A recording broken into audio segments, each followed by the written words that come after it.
Iran already শত শত কোটি ডলার আয়ের একটা পরিকল্পনা পেশ করেছে যে হরমুজ প্রণালী দিয়ে যে সমস্ত জাহাজ চলাচল করবে তাদেরকে টোল দিতে হবে। নতুন একটি বিষয় যুক্ত হলো, ইরানের বিরুদ্ধে ইসরায়েল এবং আমেরিকা যে যুদ্ধ শুরু করেছে সেটি এখন বাণিজ্যের যুদ্ধে রূপ নিতে যাচ্ছে।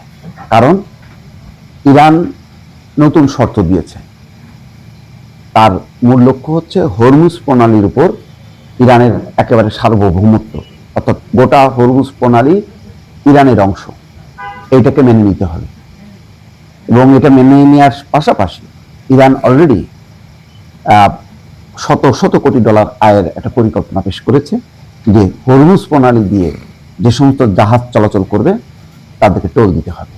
নতুন একটি বিষয় যুক্ত হলো, অথচ ট্রাম্পের লক্ষ্য হচ্ছে মানে ইরানকে হরমুজ প্রণালী মুক্ত করা, এবং তিনি বলেছেন যে এটির নাম হবে ট্রাম্প প্রণালী, মানে নিজের নামে হরমুজ প্রণালীকে নামকরণ করতে চায়।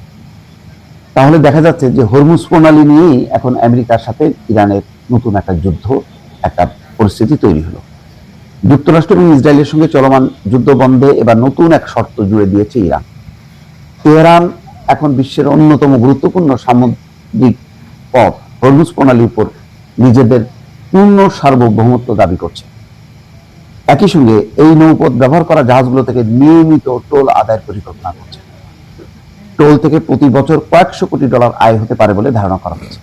বিশ্বের মোট জ্বালানি তেল এবং তরলীকৃত প্রাকৃতিক গ্যাসের প্রায় 1/5, 1/5 এই সরু জলপথ দিয়ে পরিবহন করা হয়। দীর্ঘদিন ধরে ইরান এই পথকে তাদের সবচেয়ে শক্তিশালী ভূ রাজনৈতিক অস্ত্র হিসেবে ব্যবহার করে আসছে, এবং হরমুজ প্রণালী আটকে দেওয়ার পরে কিন্তু পুরো যুদ্ধ পরিস্থিতি অন্যদিকে মোড় নিয়েছে। এখন আগের মতন যুদ্ধ চালায় দেবে, ইরান ধ্বংস করব, এই পরিস্থিতি থেকে ট্রাম্প বরং দ্রুত বেরিয়ে আসতে চাচ্ছে হরমুজ প্রণালী এই যে অবরোধের কারণ হরমুজ প্রণালী অবরোধের কারণে জ্বালানি তেলের জাহাজ পরিবহন হতে পারছে না, না হয় বিশ্বের জ্বালানি তেলের দাম বেড়ে গেছে।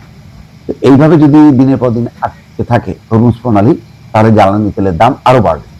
এই পরিস্থিতি উত্তরণের জন্যই কিন্তু হঠাৎ করেই ট্রাম্প তার যুদ্ধনীতি পরিবর্তন করেছে ইরানের সঙ্গে, এবং এখন আলোচনার দিকে যাচ্ছে। এই অবস্থায় ইরান এখন চড়াও হয়েছে হরমুজ প্রণালীর উপর এবং বলেছে পুরো হরমুজ প্রণালী ইরানের অংশ এবং তার উপর পূর্ণ সার্বভৌমত্ব আছে। এবং একই সঙ্গে তারা পার্লামেন্টে একটা আইন পাস করতে যাচ্ছে, যেখানে হচ্ছে যে সমস্ত জাহাজ চলাচল করবে হরমুজ প্রণালী দিয়ে তাদেরকে টোল দিতে হবে। যুদ্ধের কারণে হরমুজ প্রণালী দিয়ে জাহাজ চলাচল বিঘ্নিত হয়, বিশ্ব বাণিজ্যে ব্যাপক অস্থিরতা তৈরি হয়েছে। এমন পরিস্থিতিতে বিশ্ব অর্থনীতিকে নিয়ন্ত্রণের কৌশল হিসেবে প্রণালীটির পূর্ণ নিয়ন্ত্রণ চাইছে ইরান। ব্লুমবার্গ ইকোনমিক্সের মধ্যপ্রাচ্য বিষয়ক প্রধান দিনা এসফান্দিয়ারি বলেন, বিশ্ব অর্থনীতিকে জিম্মি করা যে কত সহজ ও সস্তা তা ইরান এবার ভালোভাবে বুঝতে পেরেছে। আয়ের নতুন উৎস হিসেবে তারা এখন একে কাজে লাগাতে চাচ্ছে। তবে ইরানের এমন পরিকল্পনা নিয়ে চরম উদ্বেগ প্রকাশ করেছে ওয়াশিংটন। মার্কিন পররাষ্ট্রমন্ত্রী মার্কো রুবিও এই পদক্ষেপকে অবৈধ এবং বিপজ্জনক বলে আখ্যা দিয়ে হুঁশিয়ারি দিয়েছেন।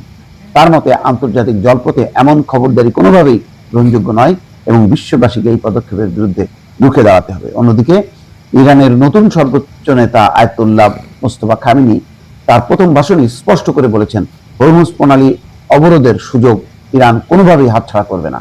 বিশ্লেষকদের মতে ইরান যদি সত্যি টোল আদায় শুরু করতে পারে, তবে তাদের মাসিক আয় মিশরের সুয়েজ খালকেও ছাড়িয়ে যেতে পারে। সিএনএন-এর এক হিসেবে বলছে, প্রতিদিন এই পথ দিয়ে যাওয়া প্রতিটি বড় তেলবাহী ট্যাঙ্কার থেকে $20 লাখ ফি নিতে পারলে ইরানের মাসে আয় হবে $80 কোটি বেশি। $80 কোটি বেশি আয় হবে প্রতি মাসে। অবশ্য আন্তর্জাতিক সমুদ্র আইন বিশেষজ্ঞ জেমস কাস্কা বলেছেন, আন্তর্জাতিক জলপথে টোল আদায় এই দাবি কোনো ভিত্তি নেই। তবে এর মধ্যেই কিছু জাহাজ নিরাপদে পারাপারের জন্য ইরানকে গোপনে মোটা অঙ্কের অর্থ দিচ্ছে বলে গুঞ্জন উঠেছে, যা এই সংকটকে আরো ঘনীভূত করছে। অর্থাৎ ইরানকে এক ধরনের ঘুষ দিয়ে পারাপার হচ্ছে। হরমুজ প্রণালী নিয়ে আরেকটা নতুন সংকট তৈরি হলো, এই ব্যাপারে কোনো সন্দেহ নেই।